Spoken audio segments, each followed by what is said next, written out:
দুটি নিয়ামত আছে, যে দুটি নিয়ামতের ব্যাপারে মানুষ খুবই গাফেল, উদাসীন, গুরুত্ব দেয় না। তার মধ্যে একটা হচ্ছে আসিহা, সুস্বাস্থ্য, আর একটা হচ্ছে আল ফারাগ, অবসর। আমরা যখন খুব ব্যস্ত হয়ে পড়ি, নাভিশ্বাস, সময় নাই, খুবই রাশিং, তখন বুঝি যে অবসরের কত দাম। আবার আমরা যখন ফিজিক্যালি উইক হয়ে পড়ি, অসুস্থ হয়ে যাই, তখন বুঝি সুস্বাস্থ্যের কত দাম।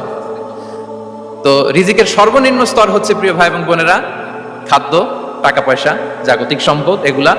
আর রিজিকের সর্বোচ্চ স্তর হচ্ছে fitness, physical and mental fitness. আর রিজিকের সর্বোত্তম স্তর হচ্ছে পুণ্যবান জীবন সঙ্গী এবং নেককার সন্তান, ফায়াস ওয়াইফ অ্যান্ড চিলড্রেন। সুবহানাল্লাহ ওয়া বিহামদিহি। একটু খেয়াল করে দেখেন যে আমার লাইফ পার্টনার, আমার জীবন সঙ্গিনী, সে যদি আল্লাহওয়ালা হয়, সে যদি ভালো হয়, আর আমার সন্তানটা যদি আল্লাহওয়ালা হয়, আমার ঘরটাই তো জান্নাত, ঠিক কি না?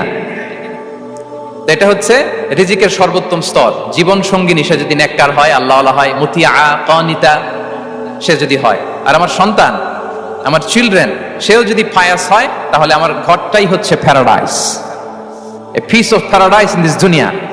সুবহানাল্লাহ।